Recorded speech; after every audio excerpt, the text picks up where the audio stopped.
बिना व्यक्ति कर्मयोगी नहीं हो सकता।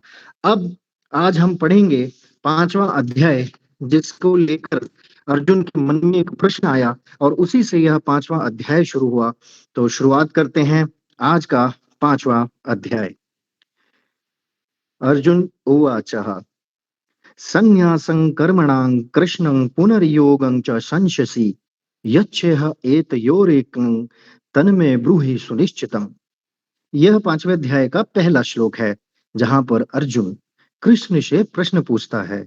वह कहता है कि हे कृष्ण, आप एक तरफ तो कहते हैं कि कर्मयोगी बनो और दूसरी तरफ यह कहते हैं कि सन्यासी बनो। तो सन्यासी बन गए तो फिर कैसे काम होगा? यहाँ पर अर्जुन फिर से कंफ्यूज हो गया है। आज हम भी कंफ्यूज्ड हैं। जो दिमाग में आपके चल रहा है, जो वर्तमान परिप्रेक्ष्य में हम सन्यासी का अर्थ समझते हैं, ठीक यही अर्थ अर्जुन भी लेकर चल रहा था। इसलिए उसके मन में ये संशय हुआ और इसलिए उसने पहले श्लोक में यह प्रश्न कृष्ण से पूछ दिया कि एक तरफ आप कर्मयोग की बात करते हैं और दूसरी तरफ आप कहते हैं कि सन्यासी बनो। तो सन्यासी का मतलब वो ये समझ रहा था कि अपनी जिम्मेदारियों को छोड़कर, घर-बार को छोड़कर अलग हो जाना, यह सन्यास का वास्तविक अर्थ है। पर भगवान श्री कृष्ण ने उसको बोला, क्या कहा? आइए सुनते हैं। संन्यासः कर्मयोगश्च निःश्रेयस्करावुभौ तयोस्तु कर्म संन्यासक्त कर्म योगो विशिष्यते। भगवान ने कहा कि अर्जुन, तुम गलत समझ रहे हो। संन्यास का अर्थ जो आज वर्तमान समाज में तुम्हें दिया है, वह अर्थ गलत है।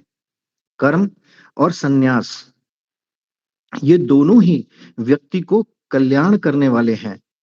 इन दोनों ही ये दोनों ही मार्ग एक तरीके से व्यक्ति के जीवन में उसको सफलता की ओर ले जाने वाले हैं।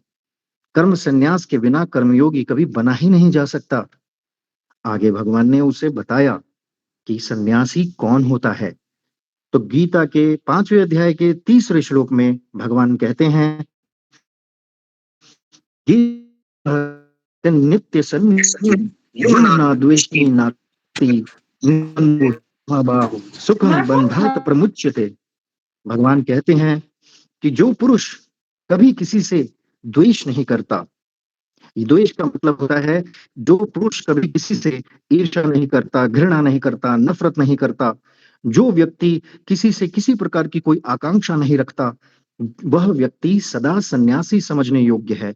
अब आप ये मान के चलिए कि भगवान ने सन्यासी का अर्थ ये नहीं बताया कि आप अपने घर-बार को छोड़कर, अपनी ज़िम्मेदारियों को छोड़कर साधु बनकर और काम करें। भगवान ने कहा है कि सच्चा साधु वो है जो अपने परिवार, अपने समाज, अपने जिला, अपने गाँव, अपने शहर, राज्य, देश और सबको साथ लेकर सबकी सुरक्षा के लिए, न्याय की स्थापना के लिए, धर्म की स्थापना के लिए कर्मयोगी बनकर काम करता है। वही साधु है, वही सन्यासी है। और अभी वर्तमान परिप्रेक्ष्य में जो हम सन्यासी का अर्थ समझते हैं, वह गलत कम्युनिकेशन करके, गलत बातें बताकर, गलत परिभाषा बताई गई है। गीता अनुसार सच्चा सन्यासी वो है जो अपनी सभी जिम्मेदारियों को पूरा करते हुए समाज में मानव का सेवा का कार्य करता है, सृष्टि की सेवा का कार्य करता है, वही सच्चा साधु है। आगे भगवान कहते हैं, आगे भगवान ने कहा कि सन्यास और कर्मयोग को जो मूर्ख अलग-अलग समझता है, वह व्यक्ति कुछ नहीं जानता, क्योंकि दोनों में से एक भी अगर मार्ग पर व्यक्ति चल रहा है, तो उसका फल रूप वही होता है सफलता। इसलिए हमें कर्म संन्यास और कर्म योग को एक रूप में देखना चाहिए, उन्हें अलग नहीं देखना चाहिए। भगवान ने कहा ज्ञान योग के द्वारा जो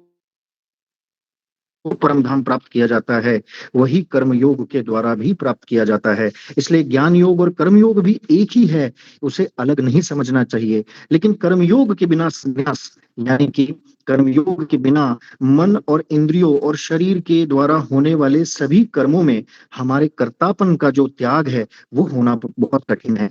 यह श्लोक गीता के 5वें अध्याय का 6वां श्लोक है, जो हमें बहुत गहरा संदेश बताता है। कहता है कि हमें कर्मयोगी तो बनना है, लेकिन कर्मयोगी वह है जो सन्यासी हो। और सन्यासी क्या करता है? अपने मन, अपनी इंद्रियों को वश में करते हुए अपने एकाग्रचित होकर अपने नियत कर्तव्य कर्मों का सेवा रूप में निर्वहन करता है और कर्तापन का भाव नहीं रखता। कई बार हम जो भी कार्य करते हैं उसमें ऐसा भाव आ जाता है कि मैंने इस कार्य को किया। अपने अंदर से अपने अंदर से अहंकार को हटाना और फिर उसके बाद अपने अंदर में विनम्र भाव से ईश्वरीय को तत्व को जागृत करते हुए अपने कार्य को सेवा के रूप में समाज के लिए करना, वह कर्मयोगी की निशानी होती है। इसीलिए भगवान आगे कहते हैं,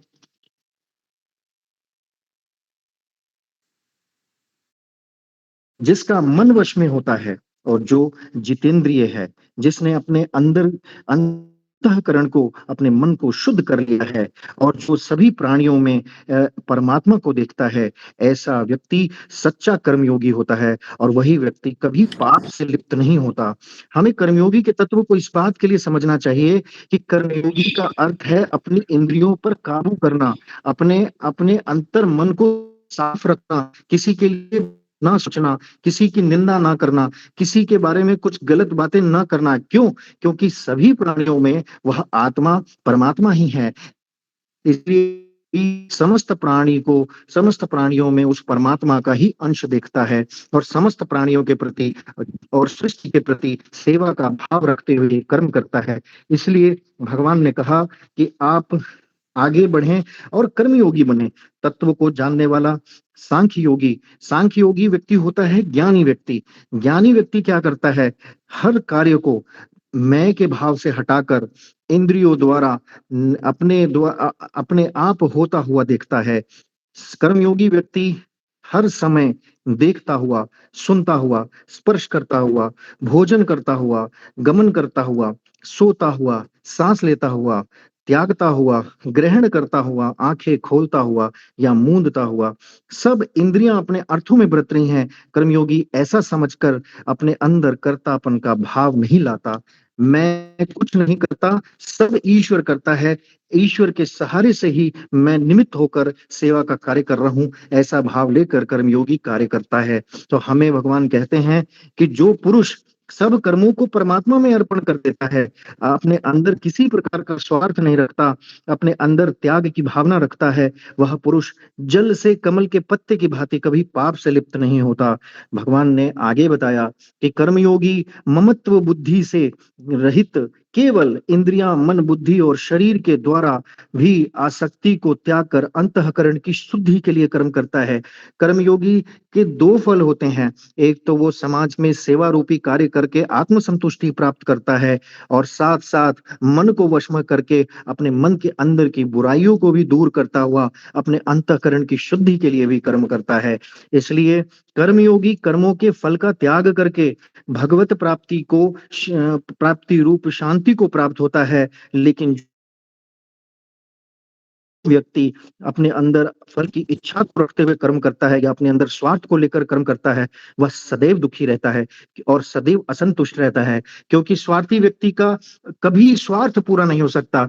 एक स्वार्थ को पूरा करने के बाद उसके दूसरे स्वार्थ उसके सामने खड़े हो जाते हैं। इसलिए भगवान ने तीसरे अध्याय के 42वें श्लोक में बताया कि मन को वश में यदि करना है तो आपको अपनी बुद्धि को अपनी अंतरात्मा से जोड़ना होगा और अपनी अंतरात्मा से जोड़ने के बाद अपने मन में यह चिंतन करना होगा कि हमारे चरित्र के अंदर किन किन किन आदतों से हमारा चरित्र जो है वो दूषित हो रहा है, कौन सी बुरी आदतें हमारे अंदर है और कौन सी अच्छी आदतें हैं। बुरी आदतों का त्याग करना, संन्यास है और अच्छी आदतों का समावेश करना वो कर्मयोग है। इसलिए व्यक्ति को कर्मयोगी बनकर काम करना चाहिए।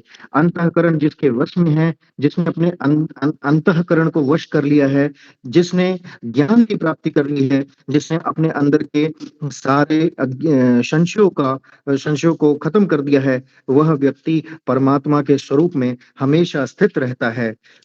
परमेश्वर मनुष्य के ना तो कर्तापन की, ना कर्म की और ना कर्म के फल के सहयोग की रचना करते हैं, किंतु स्वभाव बरत रहा है। यह 5वें अध्याय का 14वां श्लोक है, जिसमें भगवान ने स्पष्ट कहा है कि परमेश्वर ना तो किसी के कर्तापन की तैयारी कराता है, ना किसी के कर्म की व्याख्या करता है और ना कर्म के फल का सहयोग करता है। केवल व्यक्ति अपनी बुद्धि के अनुसार जो भी कर्म करता है, उसी के अनुसार वह फल प्राप्त करता है।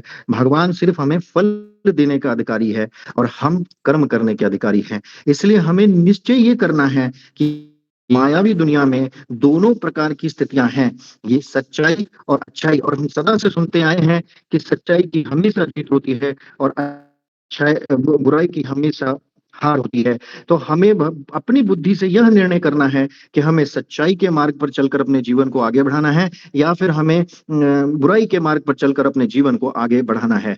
बुराई के मार्ग और सच्चाई के मार्ग का जो फल है, अल्टीमेट वही फल है, सब कोई दूसरा फल नहीं है। सभी को जीवन में मान सम्मान सफलता की कामना होती है, लेकिन उसको प्राप्त करने का जो मार्ग है, एक होता है शॉर्ट मार्ग, जिसे हम छोटा-सा मार्ग कहते हैं, जिसमें सुख की प्राप्ति जल्दी तो हो जाती है, लेकिन परिणाम उसका दुःख रूप होता है। और एक मार्ग होता है सद्कर्म का मार्ग, जिसमें संघर्ष है, त्याग है, तपस्या है, जीवन का तप है और उसमें आपको शुरुआत में तो कठिनाई होगी, लेकिन उसका परिणाम आपको अमृत के बराबर मिलेगा। इसलिए भगवान ने कहा है कि कर्मयोगी का जीवन एक यज्ञ के रूप में होता है। यज्ञ क्या होता है? यज्ञ को समझना बहुत ज़रूरी है। हमारे जीवन में यज्ञ का शाब्दिक अर्थ तो हम यह देखते हैं कि अनुष्ठान और विधि के द्वारा हम यज्ञ करते हैं वो यज्ञ है। लेकिन गीता के अनुसार अगर हम यज्ञ को समझे तो यज्ञ का शाब्दिक अर्थ है त्याग, समर्पण और परोपकार। वैदिक दृष्टि से हम यज्ञ केवल अग्नि में आहुति डालना समझते हैं। वो आहुति डालना ही यज्ञ नहीं होता है, बल्कि अपने स्वार्थ, अपने अहंकार, अपनी आसक्ति को त्याग करके समाज, प्रकृति और ईश्वर के लिए कर्म करना ही यज्ञ है। भगवत गीता में भी गीता के 3रे अध्याय के 9वें श्लोक में यह बात कही है, यज्ञार्थ कर्मणो अन्यत्र लोको अयं कर्म बंधनः। इसका अर्थ यह है कि यज्ञ की भावना से किया गया कर्म ही बंधन से मुक्ति की ओर ले जाता है। जीवन में यज्ञ क्यों करना चाहिए? कर्मयोगी का जीवन यज्ञ क्यों है? आइए समझते हैं।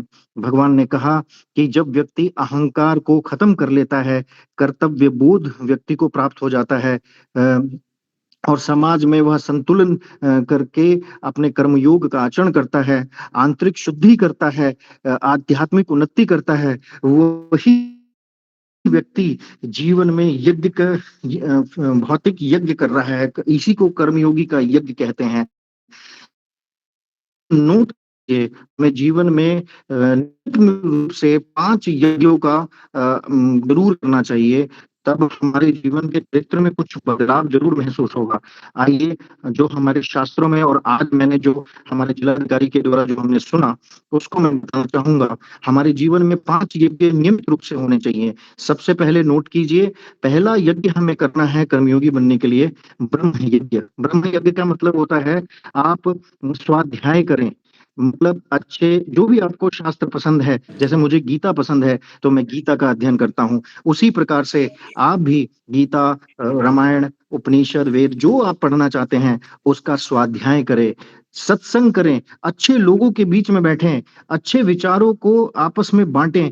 सत्संग इसी को कहते हैं। संस्कारों का पहले खुद में आचरण करें, फिर उसी संस्कार और ज्ञान को समाज में भी बाँटे। तो ये जो यज्ञ होता है, इसे हम ब्रह्म यज्ञ कहते हैं। ब्रह्म यज्ञ जो है वो ऋषियों द्वारा बनाई हुई परंपरा को चलाने के लिए एक विधि है।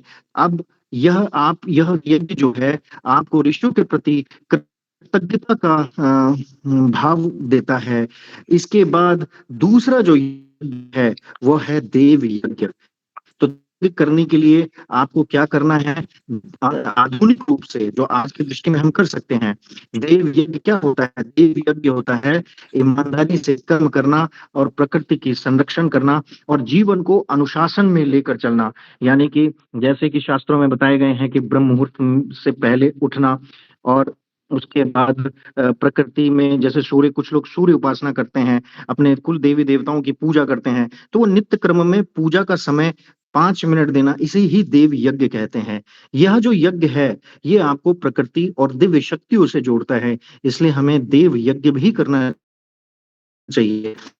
पहला यज्ञ, दूसरा यज्ञ हो गया देव यज्ञ और तीसरा यज्ञ है आपका पितृ यज्ञ। पितृ यज्ञ ये वो होता है जो पूर्वजों के प्रति श्रद्धा भाव को जन्म देता है। इसलिए हमें अपने पूर्वजों द्वारा दिखाए गए सभी नियमों और सभी परंपराओं का पालन करते हुए, उनका आदर करते हुए उस परंपरा को आगे बढ़ाना चाहिए।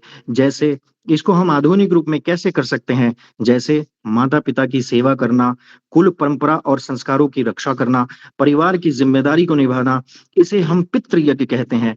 तो ये हो गया हमारा तीसरा यज्ञ और चौथा यज्ञ है हमारा निरीह यज्ञ। निरीह यज्ञ क्या मतलब होता है? मानव सेवा, यानी नर ही नारायण है, ऐसा समझकर हमें सभी मानव को एक रूप होकर देखकर, उस परमात्मा का अंश सभी मानव में देखकर समाज में एकता, समानता और बंधुत्व के भाव को जगाते हुए हमें निरीह यज्ञ करना चाहिए। चौथा यज्ञ हमारा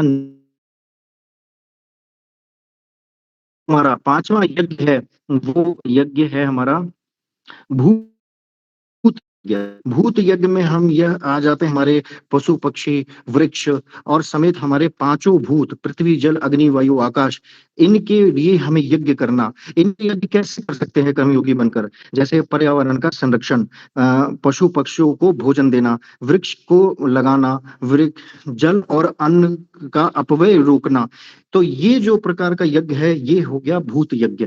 तो हमें अपने जीवन में इन 5 यज्ञों को नियमित रूप से लिखकर और नियमित रूप से इसका आचरण करना चाहिए। मैं फिर से रिपीट कर देता हूँ, पहला यज्ञ हो गया ब्रह्म यज्ञ, दूसरा यज्ञ हो गया देव यज्ञ, तीसरा यज्ञ हो गया पितृ यज्ञ, चौथा यज्ञ हो गया निरीह यज्ञ और 5वां यज्ञ हो गया भूत यज्ञ।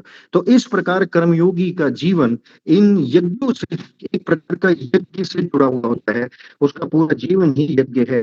भगवान ने आगे 5वें अध्याय के 14वें 15वें श्लोक में बताया है कि सर्वव्यापी परमेश्वर भी न किसी के पाप कर्म को, न किसी के शुभ कर्म को ग्रहण करता है, लेकिन अज्ञान के द्वारा व्यक्ति का ज्ञान ढक जब जाता है, उसी से सब अज्ञानी मनुष्य मोहित हो रहे हैं और अज्ञानवश ही हम कह देते हैं कि परमात्मा हमें दुख देता है। परमात्मा हमें कभी दुख नहीं देता।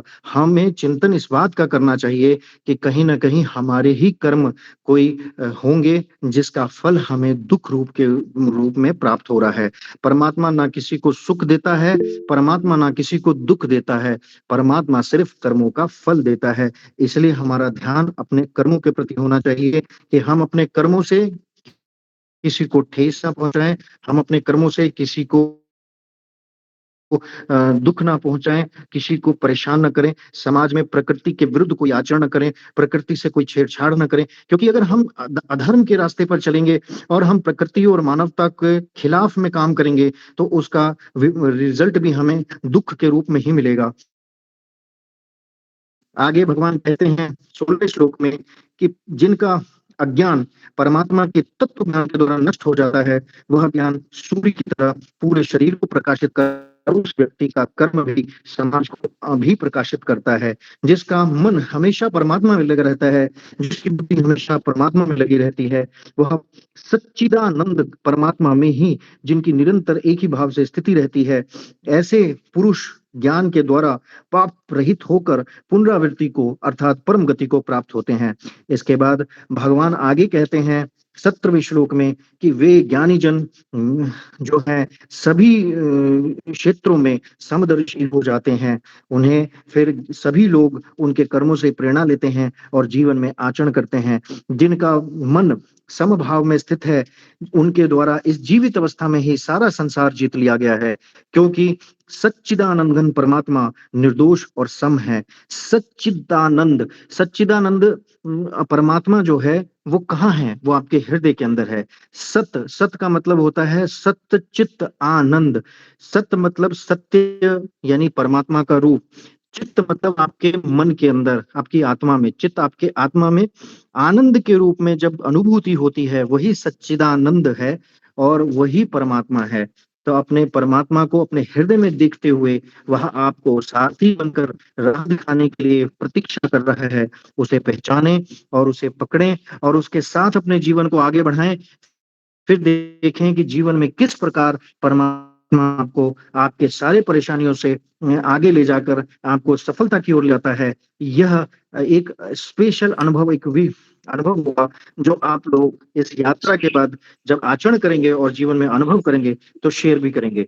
भगवान आगे विशेष रूप में कहते हैं कि जो पुरुष प्रिय को प्राप्त होकर कभी ज्यादा खुश नहीं होता और अप्रिय को प्राप्त होकर जो कभी विचलित नहीं होता, उसकी बुद्धि स्थिर होती है। मैंने दूसरे अध्याय में स्थिर बुद्धि के 4 लक्षण बताए थे।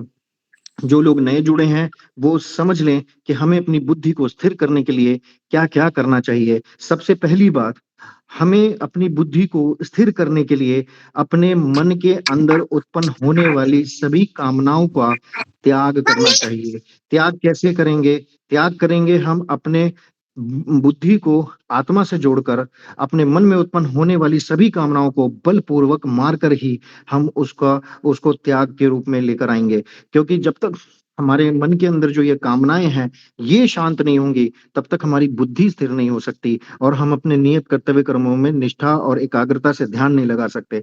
तो सबसे पहला जो स्थिर बुद्धि का लक्षण होता है, वह ये होता है कि वह अपने अंदर की सभी कामनाओं से कामनाओं को त्याग कर देता है। तो पहला हो गया।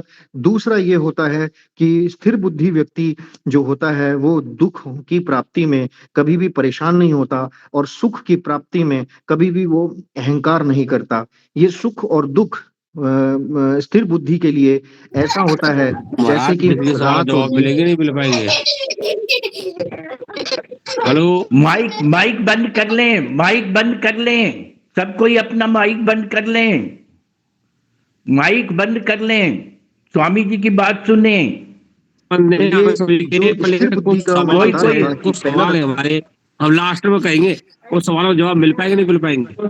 मिलेगा, मिलेगा, लास्ट में मिलेगा। पहले पूरा बात सुन के लास्ट में सवाल पूछिएगा।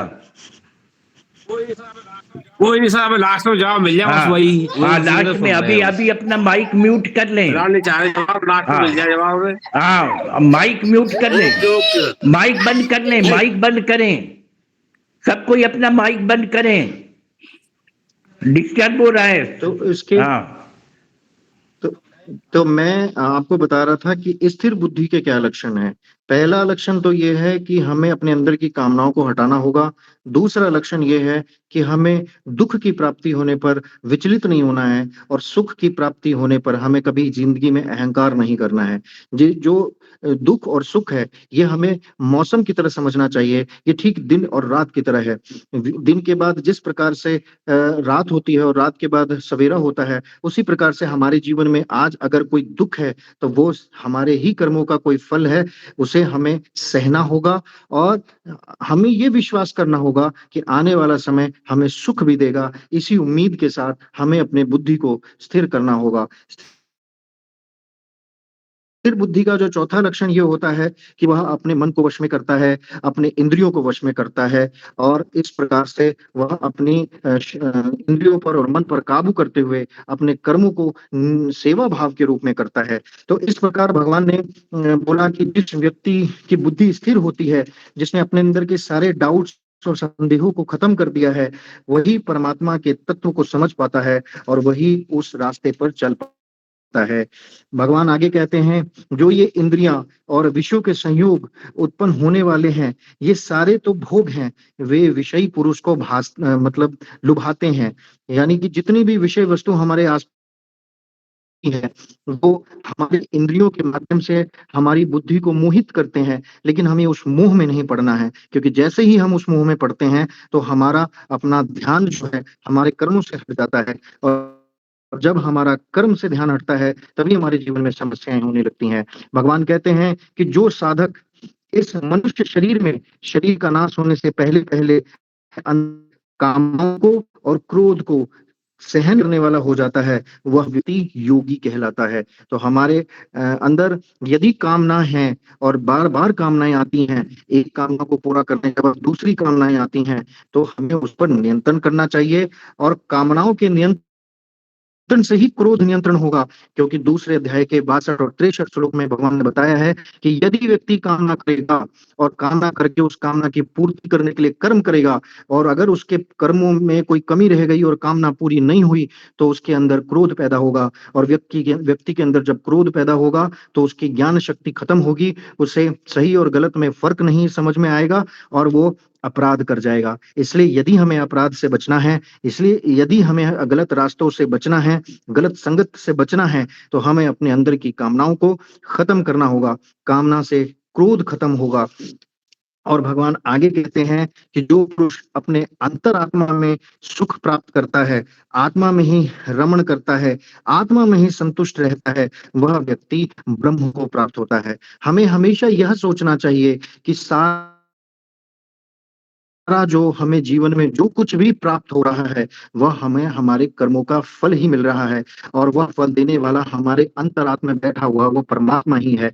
परमात्मा हमारे अंतरात्मा में बैठा हुआ है, वो कहीं मंदिर में या मस्जिद में या किसी स्थान विशेष तक सीमित नहीं है, वो आपके हृदय के अंदर बैठा हुआ आपके कर्मानुसार फल देता है। इसलिए भगवान ने गीता के 5वें अध्याय के 24वें श्लोक में कहा कि जो व्यक्ति आत्मा में परमात्मा को देखता है, उसी की पूजा करता है, उसी को समझता है, वह व्यक्ति ब्रह्म को प्राप्त होता है। तो ब्रह्म को प्राप्त होना इतना मुश्किल काम नहीं है। ब्रह्म को प्राप्त होना अपने अंदर झाँकना है, अपने अंदर समझना है और अपने कर्म को ध्यान देना है। क्योंकि जैसे ही हम कर्म को ध्यान देंगे, तो यहाँ हमें पता चलेगा कि जो भी हम अच्छा या बुरा कर रहे हैं, उसका फल निश्चित बन रहा है और उसका फल हमें सुख या दुख के रूप में निश्चित यह अंतर बैठा हुआ परमात्मा हमें देगा।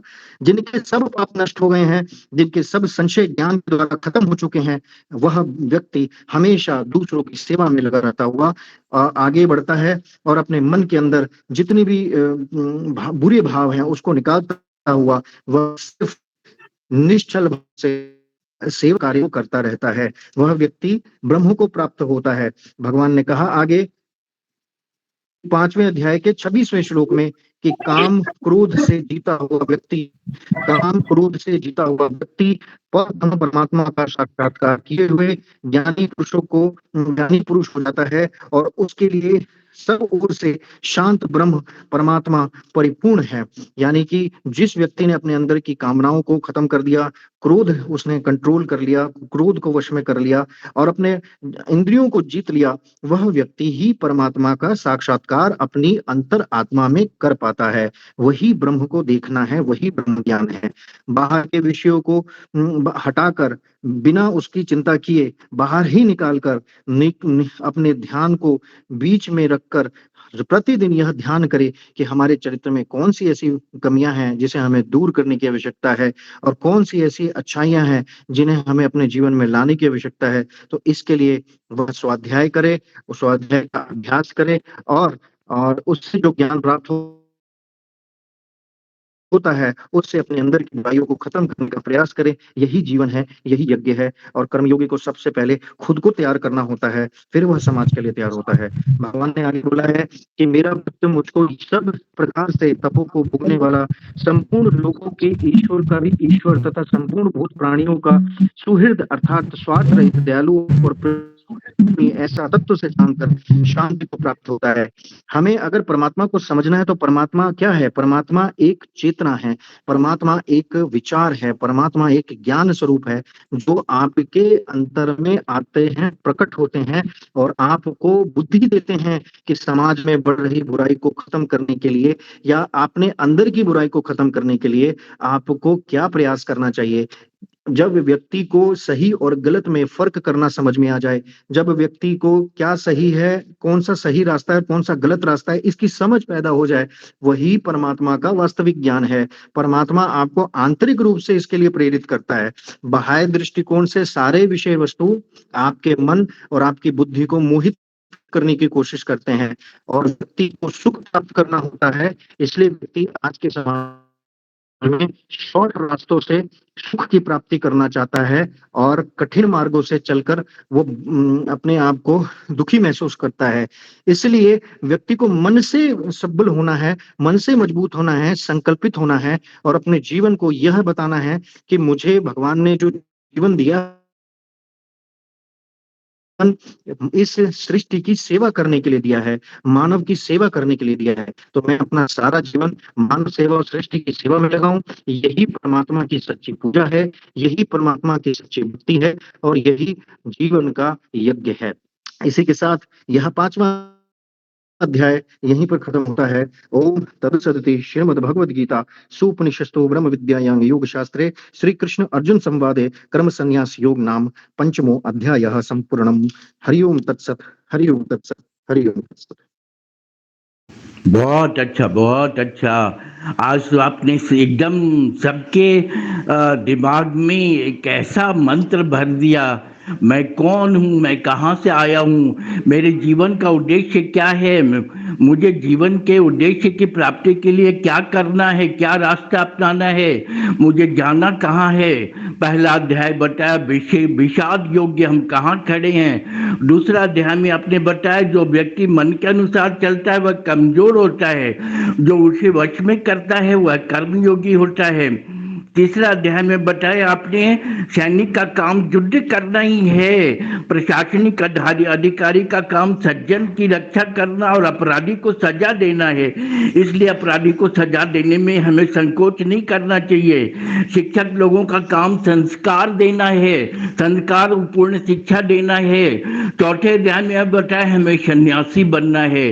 पांचवा अध्याय में बताया हम सन्यासी बन गए तो हम कर्म कैसे करेंगे। अर्जुन ने पूछा काम कैसे होगा। भगवान ने कहा कर्म और सन्यास दोनों ही कल्याणकारी होता है। पांचवें अध्याय के तीसरा श्लोक में बताया कि जो किसी के से द्वेष ईर्ष्या नहीं करता, आकांक्षा नहीं करता, वही सन्यासी है। सारी दुनिया के लिए कर्म करने वाला सन्यासी है। कर्म सन्यास को एक रूप में देखना चाहिए। ज्ञान योग या कर्म योग एक ही है। कर्ता का ज्ञापन नहीं करना है, हम काम करते हैं नहीं, सब भगवान करते हैं। छठा श्लोक कहता है अहंकार को हटाना, अपने काम को सेवा के रूप में लगाना कर्म है। और सभी प्राणियों में ईश्वर को देखना, कितना बड़ा बात बताया आपने, कर्म है। कर्म योगी वही है जो सभी में ईश्वर को देखते हैं। सांख्य योगी बताया मैं का भाव हटा देना है, मैं नहीं करता, सब ईश्वर करते हैं, कर्ता का भाव नहीं लाना है। अरे बाप रे, इतना मतलब सब आदमी सोच ले कर ले तो कितना बड़ा काम हो। सब काम को परमात्मा को अर्पण कर देना है। दो फल बताया आत्मसंतुष्टि और अंतःकरण शुद्धि। मन के दुर्विचारों का नाश करना अंतःकरण शुद्धि है। 42वां श्लोक में आपने बताया बुद्धि को आत्मा से जोड़ें और बुरी आदतों का त्याग न्याय संगत है और अच्छी आदतों को बढ़ाना कर्म है। कर्म के फल की इच्छा भी नहीं रखना है, कर्म के फल की इच्छा रखना नहीं है। ईश्वर देते हैं, जो जैसा कर्म करता है उसी के अनुसार हमें फल भी मिलता है। हमें भला बुरा का रास्ता खुद चुनना है।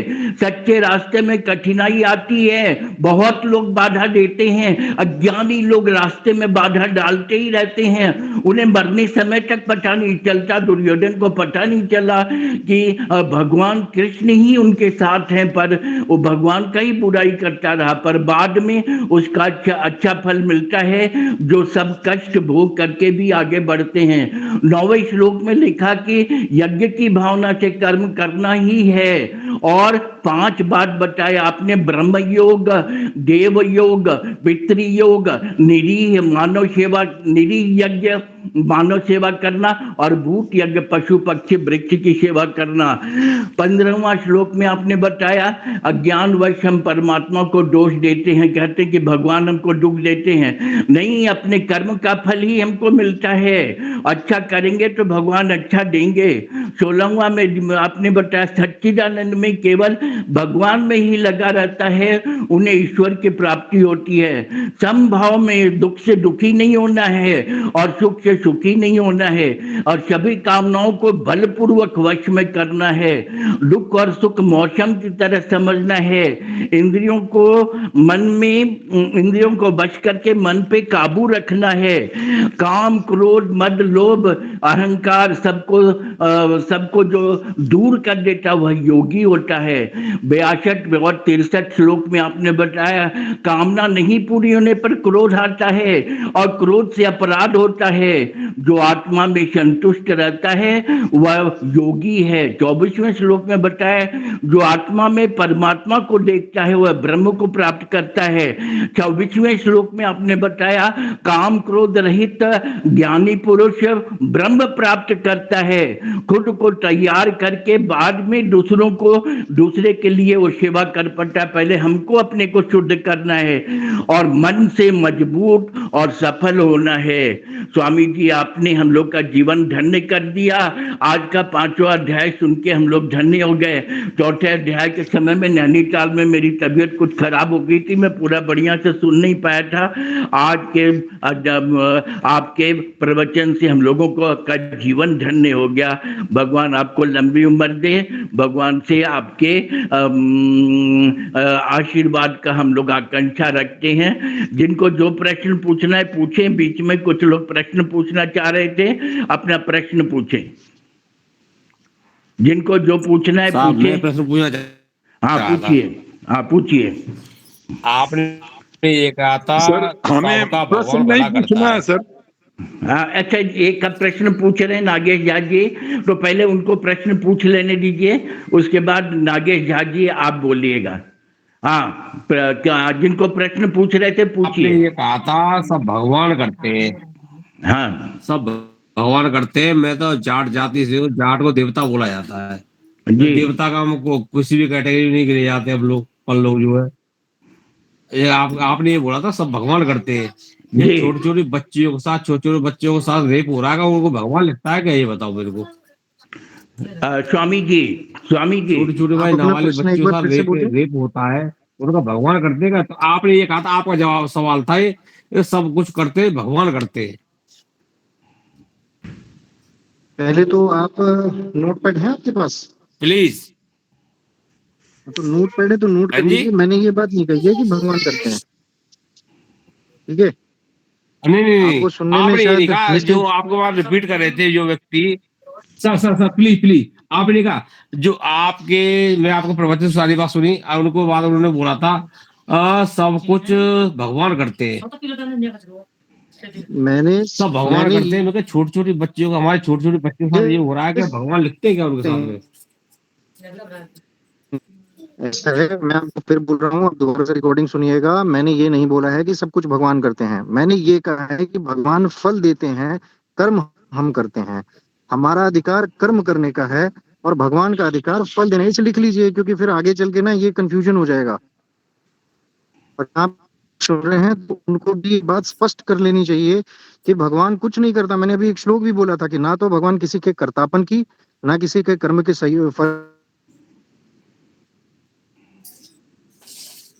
रचना करता है।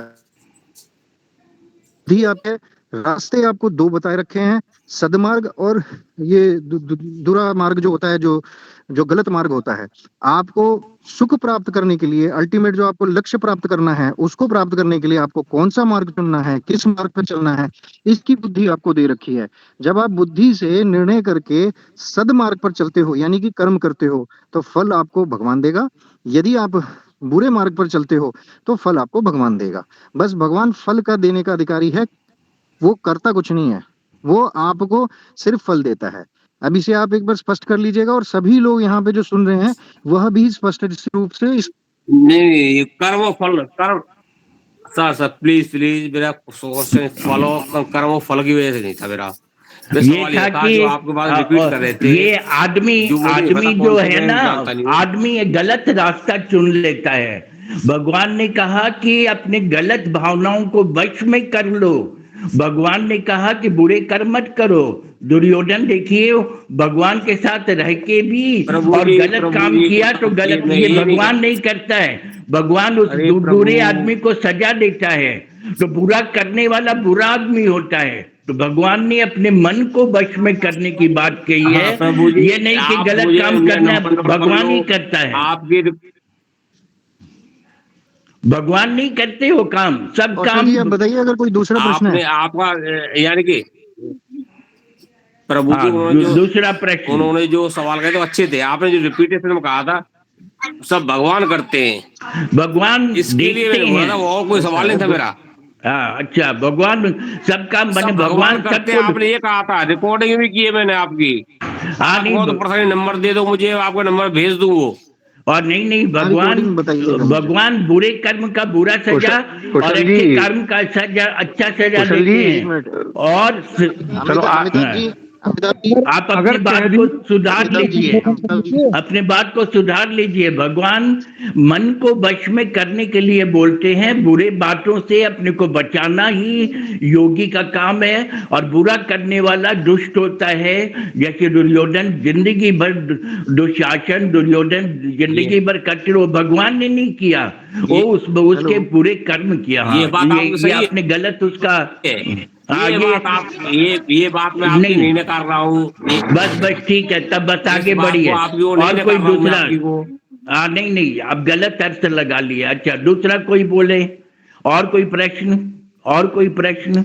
मैं नागेश जी बोल रहा हूँ। ये नहीं गई गलत नहीं कहो, मैं आपको भेज भी सकता हूँ सारी चीजें। नागेश जी आप क्या बोल रहे थे? अमिताभ जी हमें बोलना कुछ नहीं है। तो पहले जो हमारे कौशल जी, स्वामी जी जो बोले, आपने अगर वो शब्द, वो एक शब्द पकड़ा है, उनका तथ्य एकदम सार गर्भित है, उसमें कोई दो मत नहीं है कि परमात्मा सिर्फ कर्म का फल देता है।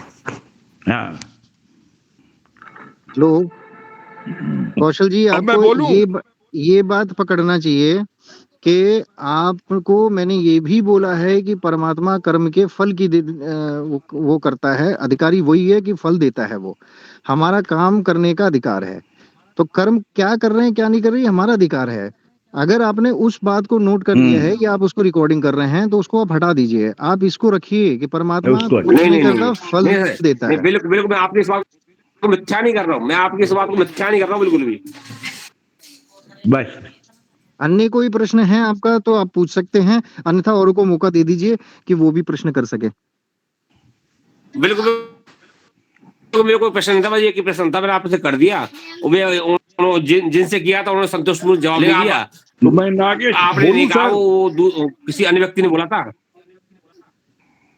चलिए, उसको गलत था, उसको गलत समझ के हटा दीजिए। अच्छा, अब नागेश जी। कुशल जी, मैं आपसे क्षमा मांगता हूँ। इस सभा के बाद हमसे अकेले में मैं आपको बहुत कुछ कह दूंगा सर। अब यहाँ आप अपने वाणी को विराम दे दीजिए सर। नागेश जी, ये हरिधारी कथा अनंता है। हाँ नागेश जी, आप बोलिए, क्या बोल रहे थे? हाँ, नंबर 1, हमें अमिताभ जी से नम्र निवेदन करना है इस भरी सभा में कि अमिताभ जी हम लोगों के लिए अनमोल रत्न हैं। वो अपने स्वास्थ्य का पूरा ख्याल रखें और कम से कम जाड़े भर नॉर्थ इंडिया में कहीं भी यात्रा नहीं करें। उन्होंने जो कहा तबीयत खराब हो गई, मैं विष्णु भगवान का नाम लेके कह रहा हूँ, आशीर्वाद उनसे मांगते हुए, तबीयत खराब होना इस उम्र में कुछ से कुछ हो सकता है। ये अमिताभ जी के लिए मेरा नागेश झा का व्यक्तिगत अनुरोध। अब मैं प्रश्न पर आ रहा हूं। एक दिन गलती से, सॉरी मैं प्रश्न नहीं कर रहा हूं, आई एम सॉरी, मेरे पास कोई प्रश्न नहीं है। स्वामी जी जो जितना बोले और रादर अमिताभ जी उसको रिपीट भी कर दिए, अब मेरे दिमाग में बैठ गया। अब मैं स्वामी जी की तरह मैं भी भाषण दे सकता हूँ। ये मैं स्वामी जी की मैं तारीफ कर रहा हूँ। ये कोई तो जैसे कुशल जी ने, मैं क्षमा मांग रहा हूँ कुशल जी, इसको आप अदरवाइज नहीं लगे। आपने सिक्वेंशियल ढंग से स्वामी जी को नहीं सुना। स्वामी जी ने एक एक तथ्य उनके एक दूसरे से जुड़े हुए थे, उसी में कोई एक कड़ी छूट गई, इसीलिए कुशल जी थोड़े से विचलित हो गए। मैं क्षमा मांग रहा हूं, फिर भी अपने ज्ञान से बोल रहा हूं। अब मैं अपना अनुभव बोल रहा हूं। एक दिन क्या हुआ, मेरे पास एक, मैंने शेयर भी किया है अपना ग्रुप में, गीता हमारे तकिया के नीचे रह गया। ये मतलब मैं सच्ची बात बोल रहा हूँ। उस दिन इतने अच्छे अच्छे सपने आने लगे, क्योंकि मैं भी मंत्र जाप करता हूँ, पूजा पाठ करते रहता हूँ स्वामी जी। अब तब फिर हमें याद आया कि गीता तो पूजा घर में रहता है, तो मैं जाके गीता को पूजा घर में रख दिया। तो ये मैं गीता केवल किताब मेरे सराहने में रह गया, उससे इतने अच्छे अच्छे सपने आने लगे कि मैं उसका वर्णन नहीं कर सकता हूँ। इसीलिए मेरा कभी भी स्वामी कृष्णानंद झा जी से कभी कोई प्रश्न नहीं रहेगा। उनका हर वाक्य ब्रह्म वाक्य है और शाश्वत वाक्य है, और मैं उस चीज को जी रहा हूं, और मैं उसका साक्षात सबूत दे रहा हूं। कृष्णानंद जी जो आप कह रहे हैं, मैं वही अपने जीवन में उतार चुका हूं। Thank you. बहुत अच्छा, बहुत अच्छा। और किसी को कुछ पूछना है, पूछें। शिवांगी जी यहाँ पे जुड़ी और होंगी, किसी को शिवांगी जी। हाँ, शिवांगी जी जुड़ी हैं। जी शिवांगी सर, जी। मेरा शिवांगी जी का कोई प्रश्न हो? हाँ जी सर, मेरा प्रश्न है कि सर ने अभी हमें बहुत सही बताया, सब मेरी समझ में आया। बस मुझे एक प्रश्न जानना था कि मन इतना चंचल है, सर ने बोला अभी किसी अध्याय में है, ये शायद मैंने अभी पहली बार सुना है ये, कि मन चंचल है, वायु से भी तेज है, उसको शीघ्र अतिशीघ्र वश में नहीं किया जा सकता। तो सर कोई तो योग होगा, कोई प्राणायाम होगा, तो ऐसा साधन होगा सर, उसके बारे में नहीं बताया आपने। बिल्कुल तो मैडम ये बिल्कुल इसका है जवाब शिवांगी मैं जी। अपने व्यक्तिगत जीवन से दे देता हूं आपको। जब मैं कार ड्राइव करता हूं, मैं आपको मैडम मन को कैसे कंट्रोल में कीजिएगा वो मैं अपना व्यक्तिगत बता रहा हूं, ये स्वामी जी की तरफ से नहीं बता रहा हूं। हमेशा आप सबसे 2 अक्षर का मंत्र है, उसको जाप करते रहिए, आपका मन कंट्रोल रहेगा। राम राम राम राम राम राम राम राम, इसमें तो कहीं आपको कोई इससे बड़ा मंत्र संसार में है ही नहीं। मैं इसको बहुत गंभीरता से कह रहा हूं। इवन कितना भी हेवी ट्रैफिक जाम होता है, तो मैं बहुत सारा मंत्र जानता हूं, मंत्र जाप करता रहता हूं। हेवी ट्रैफिक अपने आप निकल जाता है, आराम से हम आगे बढ़ जाते हैं। कार ड्राइव करता हूं या कहीं भी जाता हूं, जब भी हवाई जहाज पर चढ़ता हूं, तो वहां भी मैं अपना मंत्र जाप करता रहता हूं। तो मैडम से यही कहना है कि मन को यदि कंट्रोल करना है, तो बस आपके लिए मैं बहुत एक सबसे छोटा मंत्र दे रहा हूं, राम राम का जाप करते रहिए। और अधिक कुछ चाहिए तो मेरा नंबर है अमिताभ जी के पास, मैं आपको गाइड कर दूंगा। Thank you. शिवांगी जी, आप कहाँ से हैं? मैं बुलंदशहर डिस्ट्रिक्ट से हूँ मैम। जी जी, दोबारा बोलिए। बुलंदशहर डिस्ट्रिक्ट से हूँ मैं। एक मिनट अच्छा, एक बुलंदशहर मिनट एक से, मिनट एक बुलंदशहर मिनट एक से। मिनट एक मिनट मेरी एक मिनट नीलम जी, एक मिनट नीलम जी। एक्चुअली क्या है, जो प्रश्न आ रहे हैं हम साइंटिफिक तरीके से उसका हल ले लें, क्योंकि गीता साइंस है और वो व्यक्ति के व्यवहारिक जीवन पे अप्लाई होती है। तो शिवांगी जी, आपका जो प्रश्न था उसका मैं उत्तर दे देता हूँ। गीता का 6वां अध्याय है, उसका 35वां श्लोक है। ठीक है, नोट कर लीजिए इसको। 6 चैप्टर 35 वर्ष। इसमें भगवान ने 2 फॉर्मूले दिए हैं मन को वश में करने के लिए। एक वैराग्य, अभ्यास। नोट कर लीजिएगा इसे। अभ्यास हमें किन चीजों का करना है? अपने अंदर से बुराई को हटाने का नित्य प्रतिदिन अभ्यास करना है, क्योंकि आपने बिल्कुल ठीक बोला, तो उसको निकाल पाना थोड़ा एक दिन का काम नहीं होता है। इसे पकड़े बुलाना।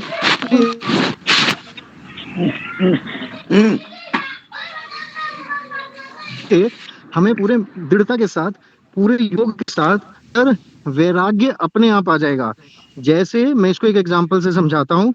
जैसे बच्चों को बोला जाता है कि सुबह सुबह ब्रह्म मुहूर्त में उठना चाहिए। अब उठना एक ऐसी प्रक्रिया है जो ब्रह्म मुहूर्त में यानी सवेरे के समय हमें उठने में दिक्कत होती है।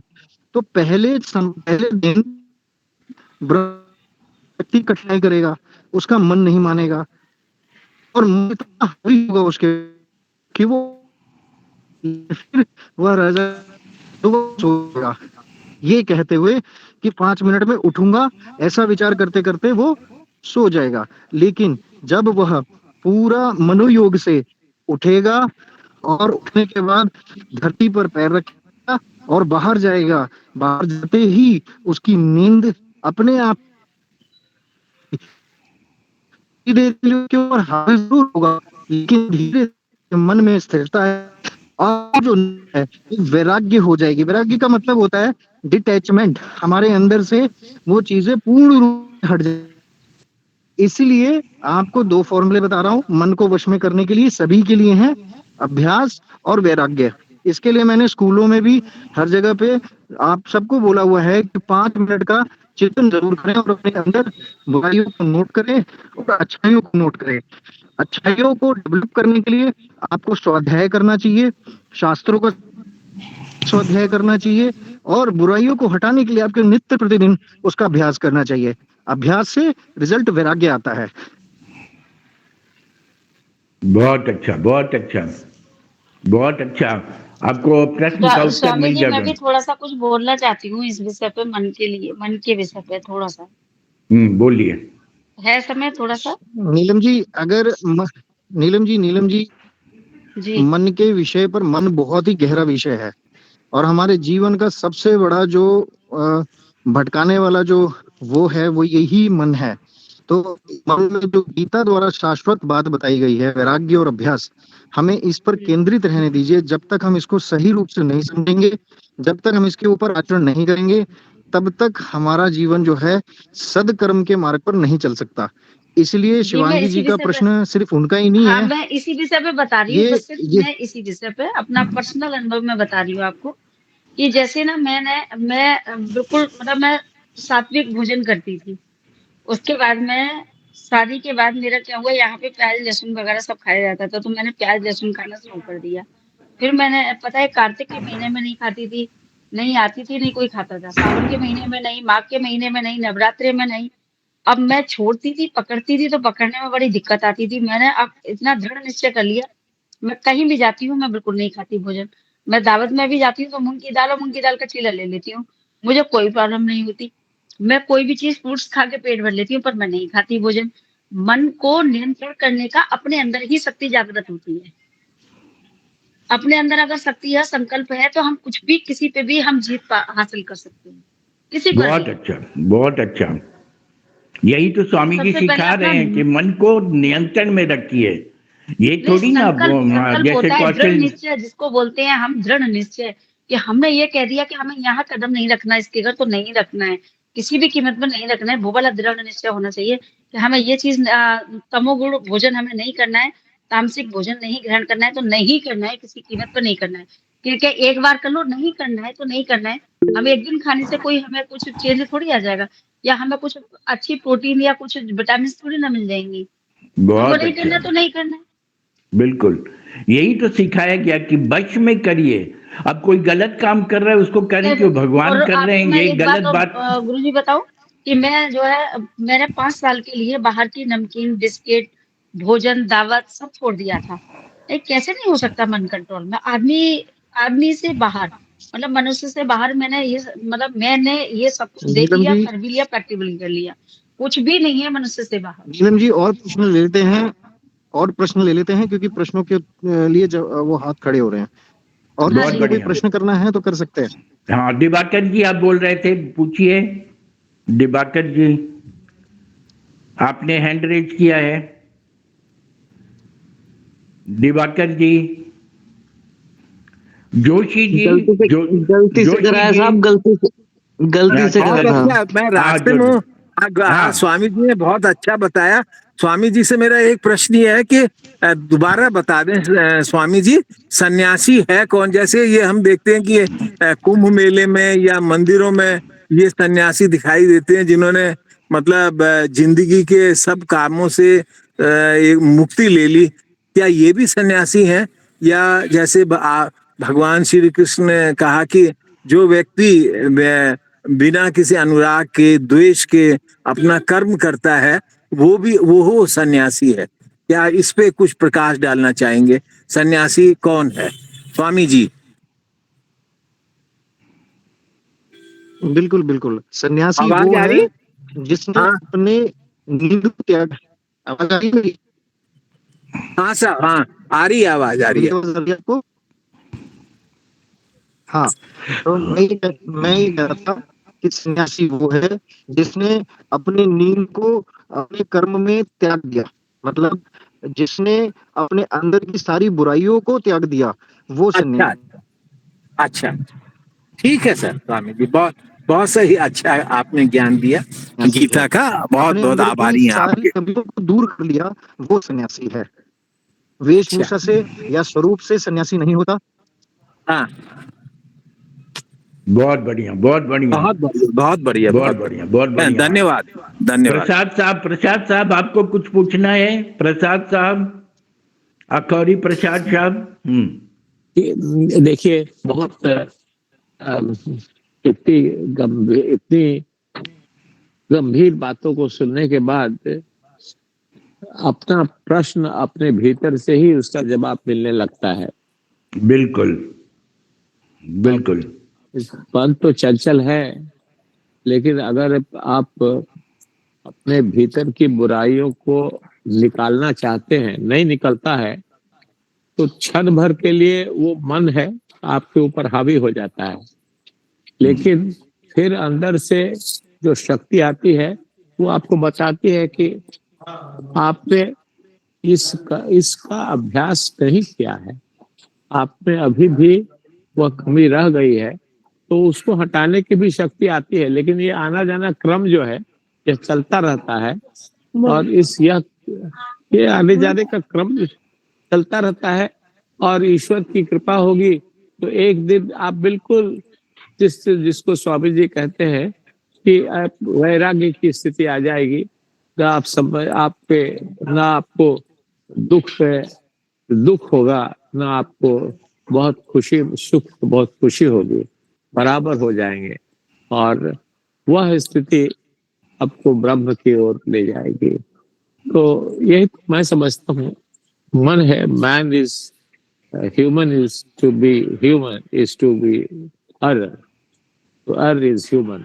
तो ये एरर्स जो है होते रहते हैं, इसको अभ्यास करने से इसको हटाना होगा, यही मैं समझता हूँ।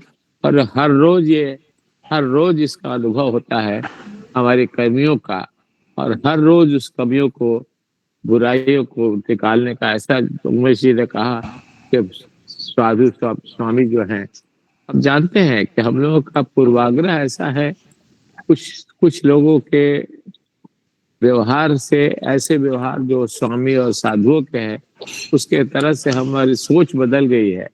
लेकिन वो सोच उन लोगों के लिए बदली है जिनका मन हमेशा, जिन्होंने अभ्यास नहीं किया है मन की चंचलता को। अगर वो चंचल मन को अपने अधीन कर लेते, इंद्रियों को अधीन कर लेते, तो वो सच्चे स्वामी होते, सच्चे साधु होते। लेकिन अभी उनमें भी कुछ कमी है, जैसे हम लोग भी कमी है, सब जगह कमी है, कमियां तो है ही। और क्या कहो, अपनी कमियों का आभास होता है, अपनी कमियों का आभास। बहुत बढ़िया। राकेश जी आप क्या बोलेंगे? राकेश एडवोकेट जी, राकेश जी आप क्या बोलेंगे? राकेश जी, अच्छा ठीक है। तो अब हम खान साहब से कहेंगे, और कल हमारे कृष्णानंद स्वामी महाराज जी के गुरु R.K. गोस्वामी जी बोलेंगे अपराध मुक्त अभियान।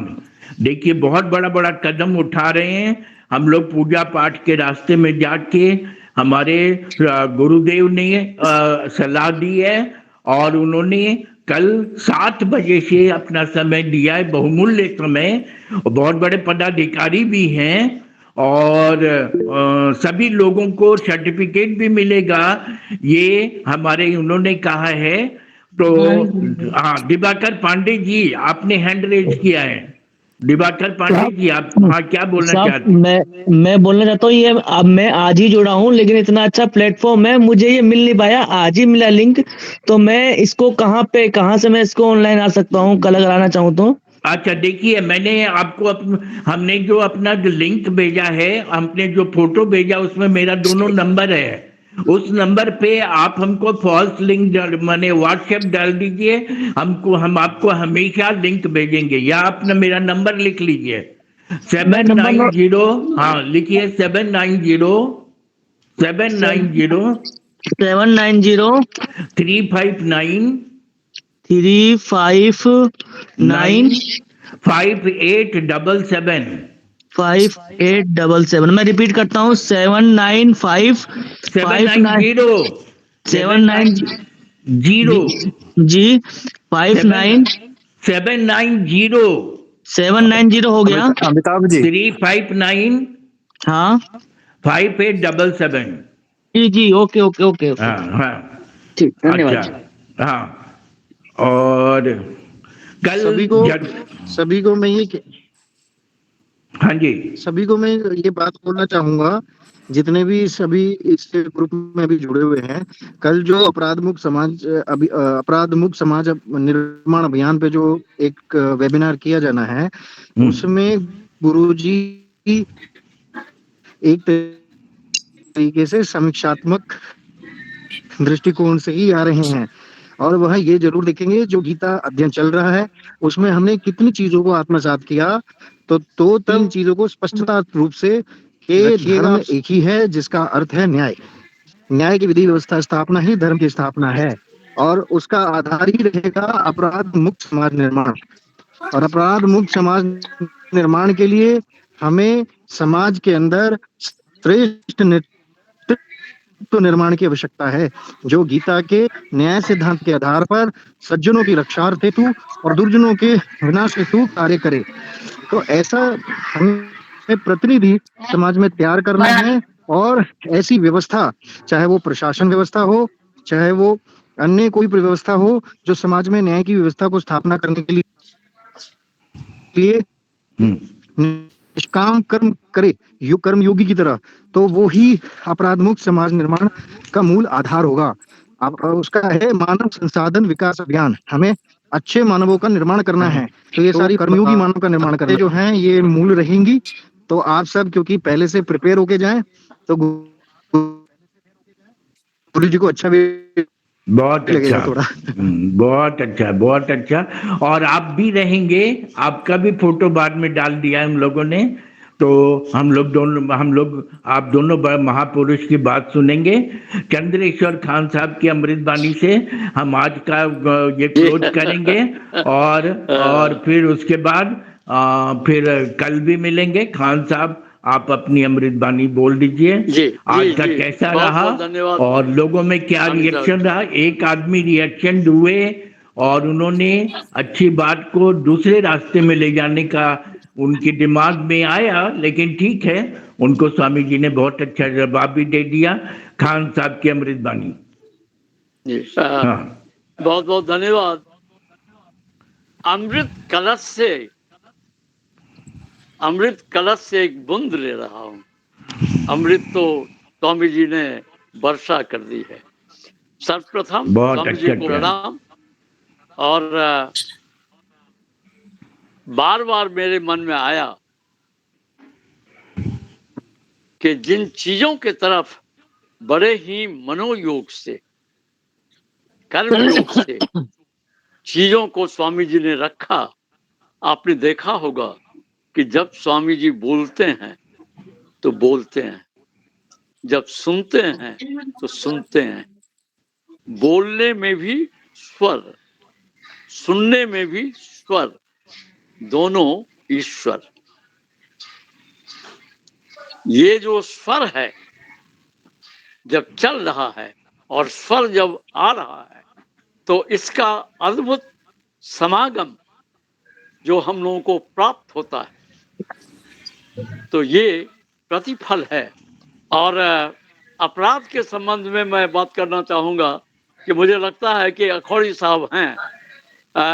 अमिताभ जी, आप अनुरोध होगा कि अखौरी साहब से आग्रह किया जाए कि ये जो टेररिज्म, अपराध, बात विचार हैं, इसका कितना कॉस्ट आता है, इस पर जो अनुपम प्रस्तुतिकरण अखौरी साहब ने किया, वो अपने तरीके से इसको समेट लेंगे। हम लोगों को समझना चाहिए, क्योंकि कल के बारे में आप बोल रहे थे। अभी स्वामी जी को नमन करते हुए मैं अधिक समय नहीं लूंगा, लेकिन मेरे मन में जो आया, संन्यास, संन्यास, ये आप ये देखेंगे, संन्यास, न्यास यानी ट्रस्ट, और ट्रस्ट का मतलब होता है कि हम सभी ट्रस्टी हैं।